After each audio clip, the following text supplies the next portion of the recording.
Welcome, episode 117. 117? It is 117. All right. Getting old. 117. Getting Yeah. old. Yeah. 117. That's pretty good.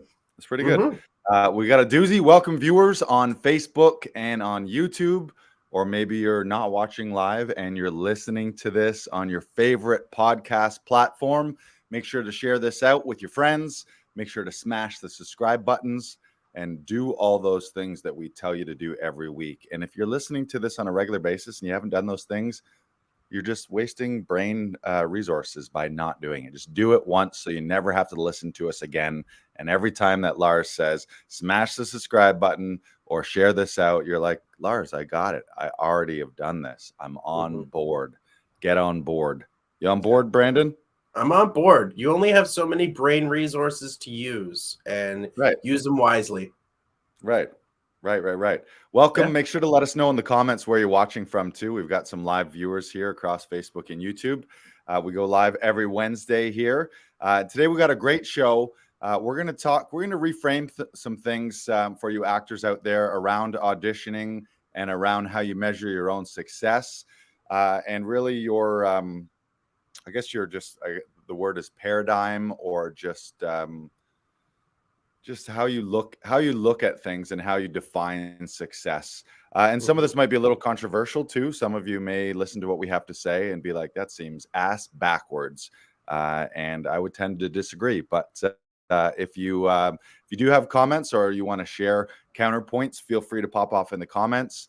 And really what we're looking at today is just shifting your perspective from the only success and the only victory being a booking to other things that you can look at in your career and in your life that also are measures of success and growth and improvement. Because here's the problem.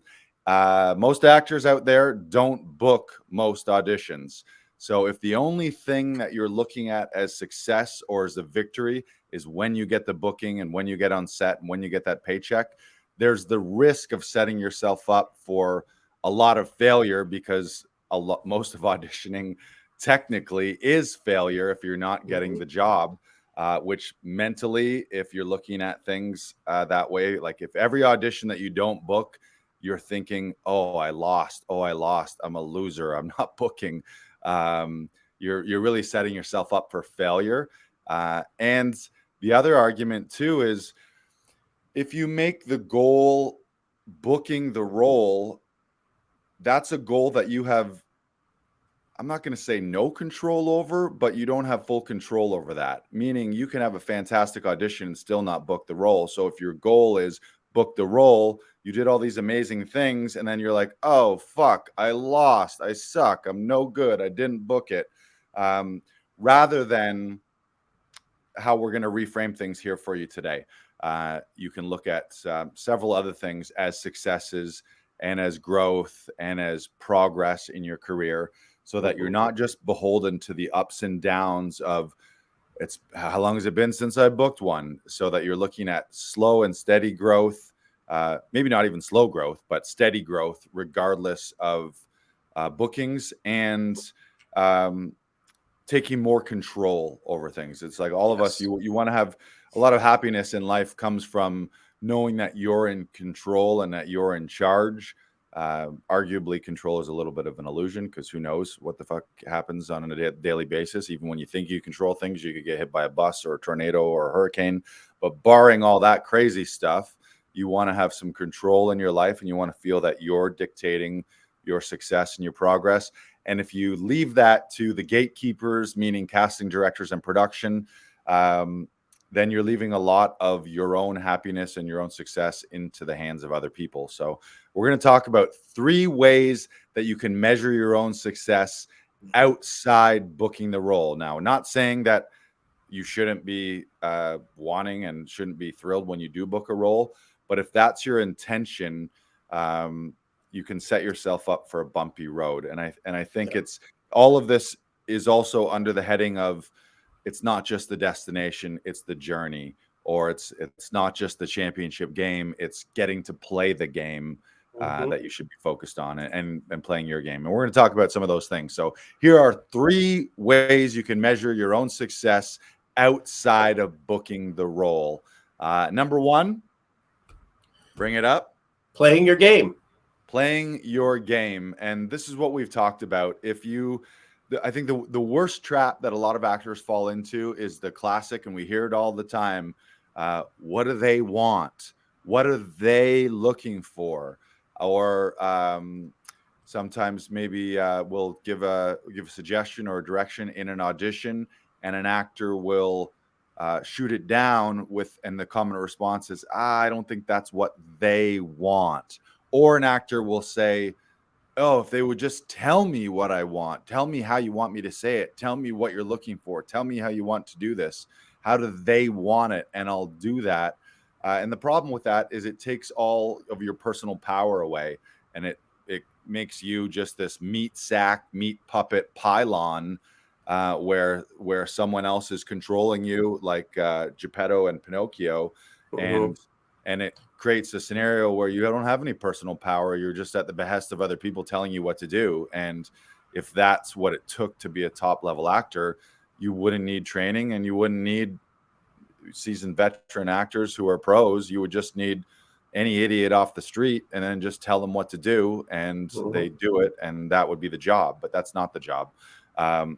So it's about playing your game and shifting that mentality of what do they want.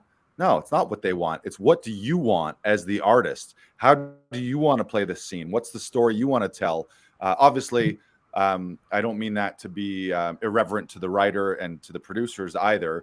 How do you want to best tell the story in the script that you've been given? But you are the character. It is you. So defaulting to what do they want to do, you got to think like, are you going to give away your personal power that much? So you're going to spend 3 weeks on set doing only something that someone else wants you to do without considering what you want to do and who you want to bring to that character and what you want to bring to that audition. So it reminds me a lot of a Tom quote, Tom Todoroff quote, that is, they provide you the ink and the paper. You need to provide the bodily functions to the character, to what's going on in the scenario and to the story. The life. Yeah, yes. You bring the life. There's sometimes I can think of points in my career, whether it was theater, stand-up, or TV and film, where I would do a performance and I didn't like it. I didn't enjoy it. And I would kind of like, I don't like this character, or I don't like this script. Not realizing that I was giving away all my personal power and deciding, hey, it's fucking you. It's me. Yep. It's not me. So I'd make character choices, and I would feel, oh, I don't like who I am in that role. I don't know. I don't like how I'm playing it. I don't like maybe sometimes something vocally I was doing where it was like, I've had times where I did a show or a scene where it was like my own voice gave me a headache. And I'm like, well, that's just a bad personal choice on my call. I was thinking that I had to, like, I was making a choice thinking that that's what the script dictated, or that's what the breakdown indicated, rather than empowering myself and saying, what do I want to bring of me to this role? How do I want to play this? And I think that's really the best actors that come through the studio here are people who say, I'm going to bring my A game. I'm super prepped. I'm going to bring my life and strong choices and my uniqueness and my unique individuality. You often hear like every human being who's lived a full life is more interesting than any character on paper, because every character on paper is not a real person. So don't be thinking that someone on a script is going to be more interesting than you, provided you're a fully expressed and unblocked human being. Your life experience is real and makes you a unique human being that's more interesting than a fictional character. But it's about making that choice and deciding, hey, this is who I want to bring to this audition, not, oh, I'm just a useless pawn and tell me what to do. And hopefully you'll cast me if I listen to you well and take directions. And I don't think it's just auditions. I think it's also like playing your game is also doing your own work, like starting Comedy Alley. Right. like Right. starting doing your own comedy shows, starting Right. to do your own show or your own play or your own musical or something along those lines that feeds that creativity in you. Right. That's what's most important. You want the auditions to be an afterthought because you want to be like, okay, now that's done. Now I have the thing that I care about to Right. focus on, whether that Right. be a podcast, whatever it is, a Right. blog, Right. again, whatever it is, so that it feeds your fire. You want to be playing at you want to be getting better each and every time that you audition. Do your own work. Do your Right. own thing that fuels that fire inside you so that you can come in and be like, hey, I know that personal experience that I had a little while ago. I might be able to bring that into this. Or like something along those lines that again shows the casting directors, those producers, what it's like to be around you. Because the more you bring you, and again, I'm also reminded of another Tom quote that is, oh, no, I've lost it. Your talent is in your choices. Right.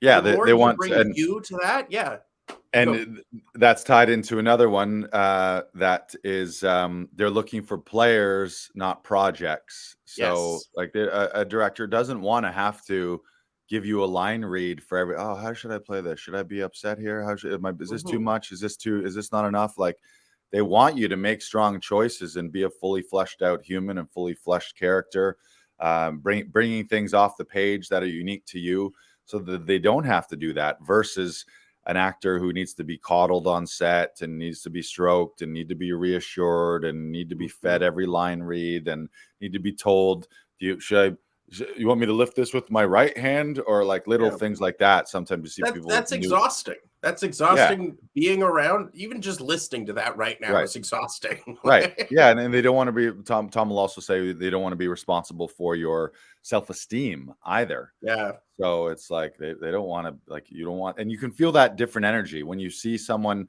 If you've been in a live casting room, the actors who come in, which I think also comes down to changing the molecules in a room, and even when you meet people in life, there's certain people who have exude this radiant, positive, powerful, personal energy, and then there's people who walk in meek, low self-esteem, looking for Mhm. approval, looking for validation, uncertainty. Can I use this chair? Can I sit here? Can I do this? And it's just like, I don't know if that's like winning team championship team material. Mhm.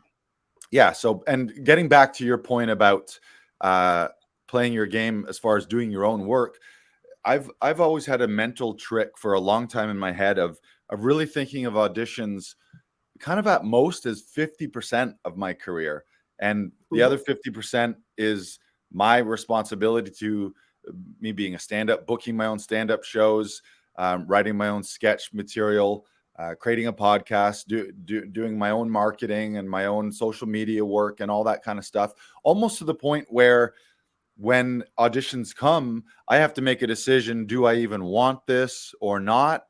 And sometimes I get the feeling of I could be so busy with other things that when an audition comes in, it's almost like it's not fully an inconvenience, but it's a choice for me to say, do I want to set aside the project that I'm working on right now to audition for this that will take me away from those things for a paycheck for a few days on set? Especially with like sometimes smaller roles too. It's like it's a blip in the radar. Like when this is all, and even when you shoot things, sometimes you shoot it and you're like, I'm actually glad I'm done that because now I can go back to doing anything that I wanted to do, which was my stand-up tour, or which was Mhm. Comedy Alley, or which was the thing that I've been writing.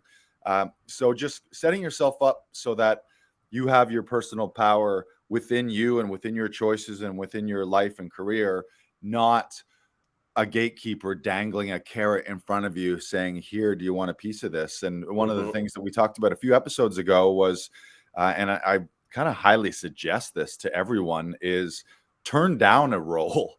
Turn down, no, I wouldn't turn down a role. Don't turn down a role after you've auditioned for it, because then you just wasted everybody's time.